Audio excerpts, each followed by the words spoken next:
Shalom Aleichem. Mishnah Yomi is continuing for the second day of Kislev. Yesterday we started chapter 6. So today we are in Perek Vav, Mishnah Beit, the second Mishnah here. Bechen, and also, so this refers back to what we learned yesterday, that any sort of bia, any sort of intimate relationship, the kind a husband and wife normally have, will affect the yibum marriage between the surviving brother and the widow. Recall yesterday we said even if this is where they're not fully aware of what they're doing or there's a mistake, for instance, Tamar and Yehuda back in Genesis, famously Tamar knew what she was doing and was trying to affect a Yibum relationship, and Yehuda had no idea and thought she was not in the running for Yibum at all. So Mishnah Bet expands this concept that any intimate act is legally sufficient. V'chein haba lachat mikol ha'arayot shebatorah. And so too, any sort of intimate relationship which is forbidden by the Torah, what's called an erva, an arayot. Arayot just being the plural of erva. So any act of intimacy brings culpability if it's a sinful relationship. Kagon almana lekohen gadol. For example, a widow trying to marry a kohen gadol in this way, grusha v'chalutza lekohen hedyot, a woman who was divorced or received a chalitza is not allowed to marry even a regular kohen.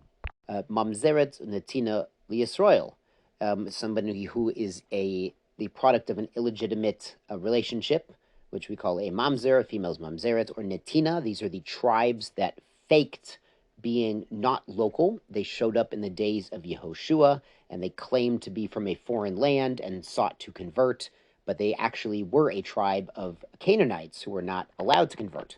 We mentioned that later on in history, in the times of King David, they showed their true colors by demanding a very harsh, bloody punishment for the children of Shaul HaMelech, and a decree was made that they really cannot intermarry with the regular kahal, the regular main body of the Jewish people. And so too, Bat Yisrael Lamamzer Lenatin, and so too a Jewish girl with a Mr. Mamzer, or a man from the Natinim tribe. Natinim is also the Givonim, Psolah. This becomes puzzle through the act of intimacy, any act of intimacy.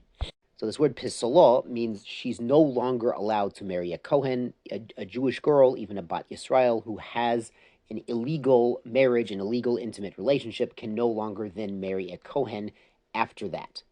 This Mishnah also applies to give lashes. If somebody is doing such an illegal marriage that some of them are punishable by a lav, by lashes, then that would apply here too.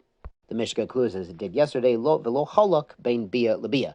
We don't differentiate between one act of intercourse and the similar act done in a more unnatural and abnormal way. Let's go on to Mishnah Gimel, Almana lekohen gadol, the widow who wants to marry the high priest, which is illegal. Grusha chalutz lekohen hedyot, a divorcee or chalutze to a regular kohen. Mina erusin lo yochlu b'truma. Once they receive the first stage of marriage called erusin or kiddushin, we call that's giving the ring or giving the value or a document stating they're married. From then on, she cannot eat truma. Now, a regular Bat Yisrael or Bat Levi who marries a Kohen is entitled to eat truma, but we're talking here about the daughter of a Kohen who ate truma growing up, and she could still eat truma if she married a Yisrael and then that marriage ended and without children she went back to the father's house. But here, since the marriage she's entering into, even though the man is a Kohen as well, and her father's a Kohen, both of them theoretically would entitle her to eat truma. Since it's an illegal marriage, from Erusin, the first stage of marriage, she can no longer eat truma. Rabbi Eliezer, Rabbi Shimon, Machshirin. Rabbi Eliezer and Rabbi Shimon, they do allow her to continue eating truma.